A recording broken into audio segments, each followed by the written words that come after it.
இன்னைக்கான fact number 8ல் என்ன பார்க்க போகிறோம் அப்படின்னு சொல்லி பார்த்தா ஷார்ட்கட் 90 அப்படின்னு பார்க்க போகிறோம். ஷார்ட்கட் 90 தான் வந்து பார்த்தீங்கன்னா இன்னைக்கான ஃபேக்ட் நம்பர் 9ல் இருக்குது. இந்த ஷார்ட்கட் 90 அதை எதை பற்றி சொல்லணும் பார்த்தா மத்திய அரசு விதிகள், மத்திய அரசு மாநில அரசு விதிகள் தான். ஆல்ரெடி ஷார்ட்கட் 89 பார்த்தோம், இது ஷார்ட்கட் 90. அப்போ ஷார்ட்கட் 90ல் மத்திய அரசு விதிகள் வந்து பார்த்தா ஃபர்ஸ்ட் விதி என்னன்னு பார்த்தா ஆர்டிகல் 112 அப்படின்னு சொல்லுவாங்க. ஆர்டிகல் 112 மத்திய பட்ஜெட்டை பற்றி சொல்லும். சரிங்களா, மத்திய அரசுடைய பட்ஜெட்டை பற்றி சொல்லக்கூடிய விதி 112.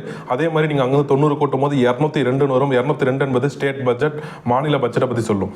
நெக்ஸ்ட் விதி 117, இங்கே வந்து பார்த்தோம்னா நிதி மசோதா பற்றி சொல்லும். 117 மத்திய நிதி மசோதா பற்றி சொல்லக்கூடிய விதி 117. அதே மாதிரி மாநில நிதி மசோதா பற்றி சொல்லக்கூடிய விதி வந்து பார்த்தா 207. ரெண்டுத்தையும் வந்து பார்த்தா என்ன டிஃபரெண்ட்னா 90 டிஃபரெண்ட். 90 வந்து பார்த்தா நீங்கள் கூட்டினீங்கன்னா மத்திய மாநில அரசுடைய விதிகள் வந்துடும். நெக்ஸ்ட் வந்து பார்த்தா ஆர்டிகல் 120, ஆர்டிகல் வந்து பார்த்தா 120 அப்படின்னு சொல்லி பார்த்தா பாராளுமன்றத்தில் பயன்படுத்தக்கூடிய மொழியை பற்றி சொல்லக்கூடிய விதி 120. அதே மாதிரி 90 நீங்கள் கூட்டும் போது மத்திய மாநில சட்டமன்றத்தில் பயன்படுத்தக்கூடிய விதி வந்து பார்த்தா மொழி வந்து பார்த்தீங்கன்னா அதை பற்றி சொல்லக்கூடிய விதி 210. மத்தியத்தில் வந்து 120, 90 கூட்டிங்கன்னா மாநில சட்டமன்றத்தில் பயன்படுத்தக்கூடிய மொழி 210ன்னு சொல்லலாம். அதே மாதிரி வந்து பார்த்தா 122, சரிங்களா, 122 என்ன சொல்லுன்னு பார்த்தோம்னா பாராளுமன்ற நடவடிக்கைகளில் நீதிமன்றம் தலையிடாது அப்படின்னு சொல்லக்கூடிய விதி வந்து பார்த்தா 122. அதே மாதிரி 90 கூட்டும் போது 212 அப்படின்னு வரும். 212 என்பது மாநில சட்டமன்ற நடவடிக்கைகளில் நீதிமன்றம் தலையிடாது அப்படின்னு சொல்லக்கூடிய விதி வந்து பார்த்தா 212. நெக்ஸ்ட் அவசர சட்டம், சரிங்களா, பிரசிடென்ட் குடியரசுத் தலைவருடைய அவசர சட்டம் 123.